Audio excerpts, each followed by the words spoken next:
Yes, the car behind me is the new Ford Mustang, now unleashed from its American homeland and as likely to be found here on the mean streets of Hebden Bridge as it would be on Main Street, Hicksville, Indiana. That is, of course, Ford's dream with its new global performance brand. It may take a little while to be realised, but the truth is you can now buy a Mustang whether you live in Doncaster or Delaware, and that's quite an important thing. I think Ford's done a really good job with the way this car looks as well. It's true to the Mustang's heritage, but it's got a nicely crisp, modern twist to it, and that's important if it's to appeal to a global audience. Now, the sharp-eyed amongst you will have noticed perhaps the rather fancy 20-inch Shelby wheels on this car. You may also have picked up on the stripe down the side and the Revo logo. That indicates that this is a tuned Mustang. Now, at this point, you are probably dreaming of a 700 horsepower supercharged V8, line-locked standing starts in clouds of tyre smoke, quarter-mile times. Hate to break it to you, but this particular car is powered by a 2.3 litre four-cylinder turbo engine. Yes, this is an Ecoboost Mustang, or as Revo refer to it, the Ecobeast. Let's find out why.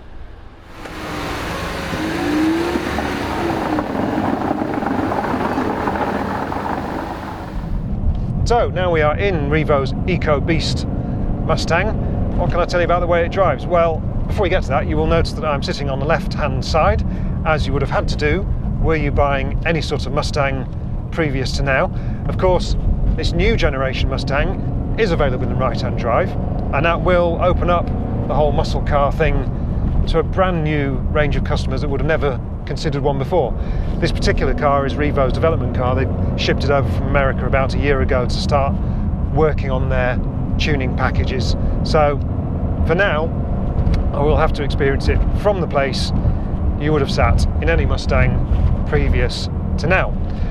Right, that out of the way, why would you possibly consider a four-cylinder Mustang over one with a V8? Let's do some numbers. So you start with your basic Ecoboost Mustang, which is just over, well, it's just shy of 32 grand in fact, and that has 317 horsepower, 318 pound-feet of torque. If you put another 4 grand into the pot, you can have a proper V8, and that's got 416 horsepower and 381 pound-feet of torque. Quite a lot of extra power and performance for not much extra money, you might argue. Now then, if circumstances force you into a four-cylinder Ecoboost Mustang and you wanted to go a bit quicker, you can slip Revo 500 quid plus VAT, and they will put this stage 1 tuning package on it. That gives you about 360 horsepower and 406 pound-feet of torque, which you will have noticed is more than the V8. And you notice that on the road as well. This is a much more flexible car than the V8. As nice as that bigger engine is, you actually need some revs on it before it gets really exciting, whereas this Ecoboost engine has a load more mid-range and flexibility. It's really quite impressive. It's definitely still turbocharged. You don't escape the forced induction, but it's a much more flexible and, dare I say it, quicker car in everyday driving. So, does that compensate for the fact that you are effectively 4 cylinders down on the full complement? Well, I think Revo have done a really good job here.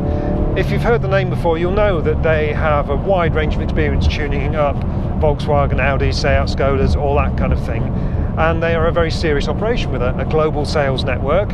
These are not whoosh bang max power, one of the older viewers there, old school tuners. These are serious guys with real technical insight, and they tell me that they can talk to every single sensor on this car and make it behave the way they want. One of the things they have done is tweak the throttle response actually, which makes it a much nicer car to drive. They said all the cars they've driven, the American spec cars they've driven, have had this really horrible, harsh throttle response. Apparently Americans like being thwacked into the headrests every time they get on the throttle, but they played around with that to make it more drivable, and it's much nicer as a result.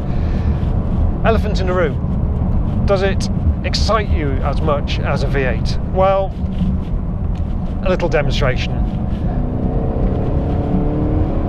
No, it doesn't really, unfortunately. Now, with Stage 2 tune, you get a whole new exhaust system and air filter and all the rest of it, and Revo says it sounds a lot more exciting, but there's no getting away from the fact that a 4-cylinder Mustang sounds rather like another famous Ford product, which also sells in huge numbers and makes the company lots of money. Yes, it sounds a bit like a Transit. Sorry to say it, but that is the fact. Now then, would there be anything in this package to compensate for that fact? Well, assuming you didn't want any of the hot hatch alternatives, and that would include the Focus RS which has a version of this 2.3 litre Ecoboost engine, a more sophisticated version. It's got a fancier twin scroll turbo than the single scroll one fitted to the Mustang engine.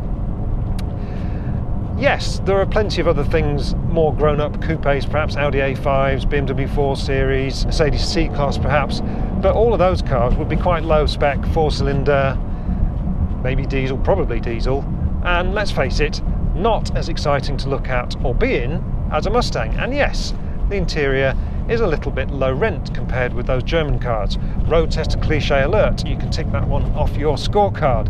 But I think the look of it is a lot nicer. It's got a bit of character to it. Like the outside, it's distinctive, and all the time you're driving it, you feel like you're in something a bit different.